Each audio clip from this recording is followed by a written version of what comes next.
Hey guys, so just a quick announcement. I had to change my channel name from Merc to Merc Dogs as for some weird reason, lately the channel hasn't been showing up in search results when you search just for Merc, even after you set the filters to show only channels. I tried contacting YouTube, but they said there was nothing wrong with the discoverability of the channel and it's working as it should be. So the only solution that I could think of was to change the channel name. Hopefully now it's easier to find and search for the channel. Anyway, that's about it. Let's begin with the video. Kimberly Renee Mabry was born in Rockford, Illinois. She had graduated from high school and had spent 2 years at Rock Valley College. She was a happy, outgoing woman who dreamed of opening her own design and marketing business. But that all changed when she was diagnosed with lupus. As a result, she became very depressed. Kimberly came from a very poor family and did not have much financial support from her family. She was taking her medication, but her condition was still worsening. Lupus eventually started to affect her behavior. Kimberly's sister stated that she would sift through dumpsters to find things that she could sell at garage sales.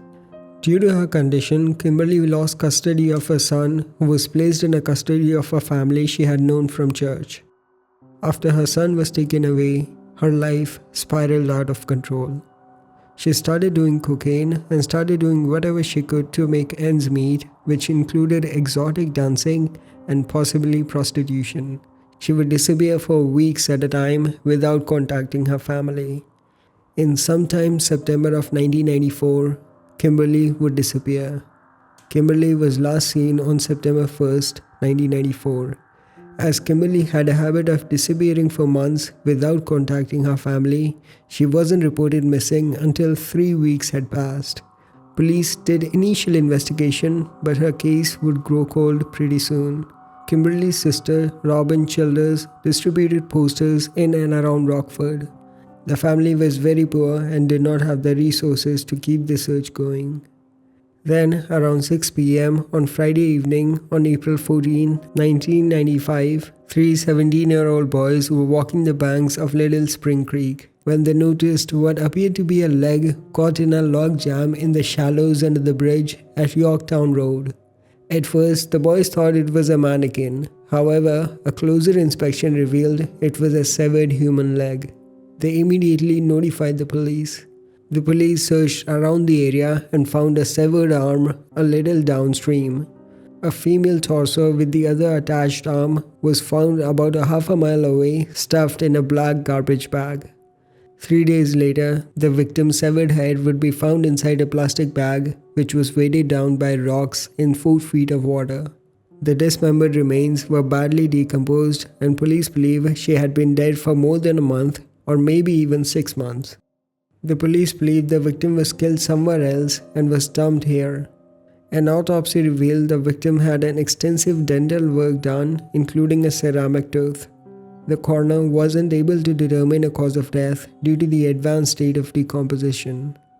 The victim would soon be identified as Kimberly Mabry. Although her body was found, police were never able to find a suspect in the case. With no leads, no suspects, and with little to no media coverage of the case would grow cold again.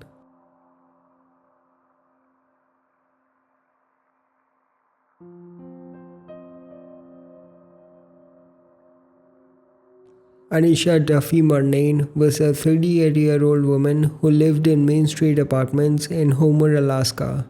Anesha was described as a kind, shy, quiet, and very responsible woman. She did not have a lot of friends, but she was well known in the community. She had recently moved back home to Homer after teaching in Australia, Honduras, and more recently in Seattle, Washington. On October 17, 2019, Anesha left her Main Street apartment for an appointment at the SVD Health and Wellness Clinic on East End Road. A security camera showed Anesha leaving her apartment at 12:15 p.m. on foot.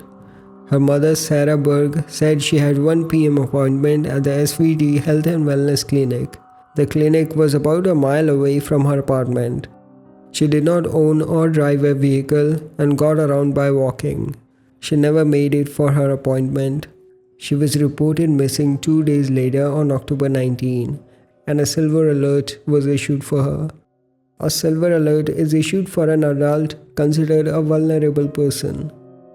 Anesha had faced mental health problems in the past and had been diagnosed with bipolar disorder, but her family said that she was taking her medications and was doing very well. She had been looking for a new job and housing at the time she disappeared.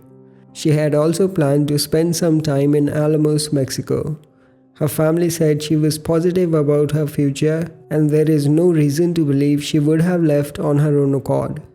A week after she was reported missing, search and rescue teams from Anchorage tracked her scent with the help of cadaver dogs to the downtown area. Her scent was picked up from her apartment to Lee Drive, Swedland Street, Pioneer Avenue, and Ketchmark Way. The dogs suggested a strong scent near Cosmic Kitchen in front of Homer's Jeans and the Ketchmark Bay campus. However, the dogs lost the scent at the middle of the road. The dog handlers believe she was picked up in a car from that point. Her family believes she was forced into a car and that she was abducted. Anesha was wearing blue jacket, light blue shirt, and blue jeans when she went missing. She was carrying her wallet in the pink and black plaid purse with a shoulder strap, identification, and a cell phone. The police last pinged her cell phone to a tower near mile 170 Sterling Highway near Baycrest Hill.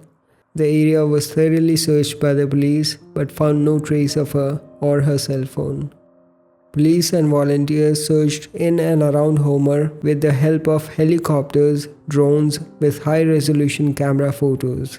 The police also investigated hundreds of tips since her disappearance. However, she has never been found.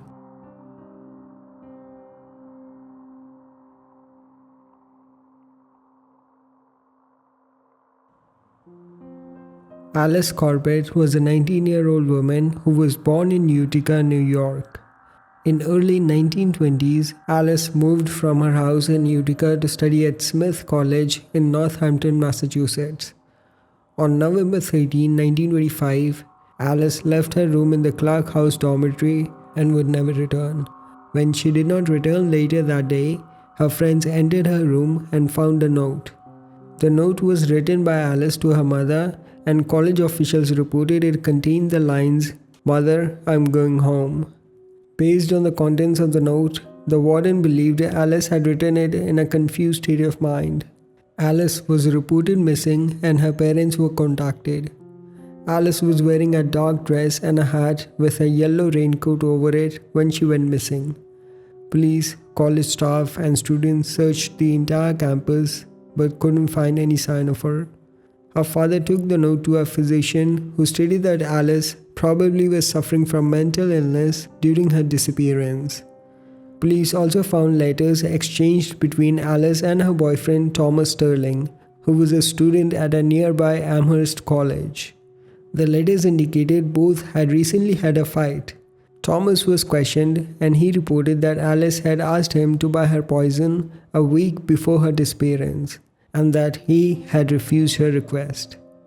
Thomas was initially suspected in her disappearance but was cleared soon after. In the next few weeks, several witnesses reported seeing Alice on the day she disappeared.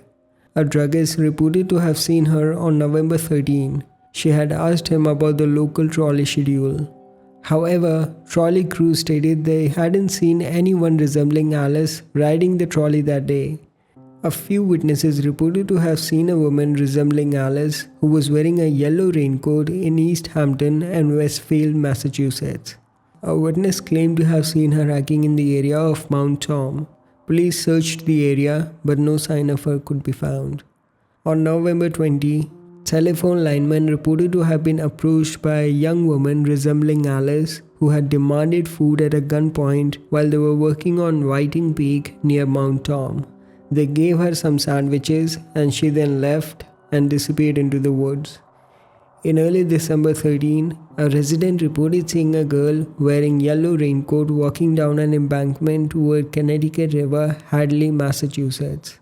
However, none of the sightings ever panned out. Due to widespread publicity of the case, there were a lot of false reports and hoaxes. In March 1926, a man tried to collect reward money by claiming that a housemaid at his boarding house was Alice. In April of the same year, a woman came to the police claiming to be Alice. In May, a message was found in a bottle that suggested that Alice was kidnapped and was held captive in caves near Smith's Ferry. However, a search of the area turned up no sign of Alice. Strangely, on the same day that Alice went missing, Jane M. Robeson, a fellow student of Smith College and a friend of Alice, was found dead in her dormitory as a result of accidental asphyxiation by carbon monoxide. However, there is no evidence to suggest that this had anything to do with her disappearance. Alice was never found and her case remains unsolved.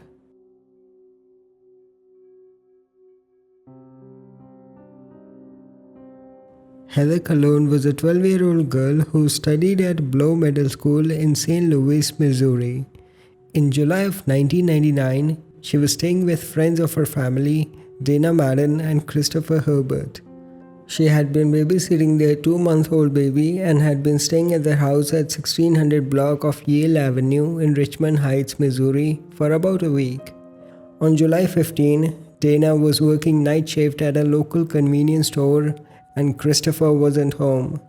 Heather was alone at the apartment with the 2-month-old baby.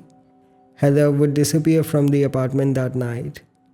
At around 4 a.m., Christopher returned home and found the baby alone and crying. He looked but could not find Heather anywhere. He called Dana and told her that Heather wasn't at the apartment. At around 5 a.m., Heather was reported missing to the police. After arriving at the house, police found that a white comforter with a floral design was missing from the apartment. A small amount of blood was found in the apartment and a DNA test matched the blood to Heather. During their questioning, a neighbor came forward and reported that while he was out walking his dog around 2 a.m., he saw an unidentified man leaving the apartment. The man was carrying a child the age of Heather out of the apartment. The child's upper body was wrapped in a blanket.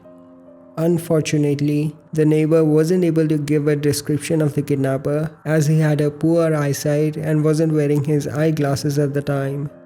Police believed Heather was most likely taken by someone who knew the family friend she was staying with at the time. The investigation soon focused on a methamphetamine ring in Missouri after a drug paraphernalia was found in Dana and Christopher's apartment basement. The police theorized that Heather may have witnessed an illegal drug activity and was then abducted and killed to keep her quiet. Police were able to verify Dana's whereabouts during Heather's disappearance, while Christopher gave conflicting stories about his whereabouts on the night Heather disappeared.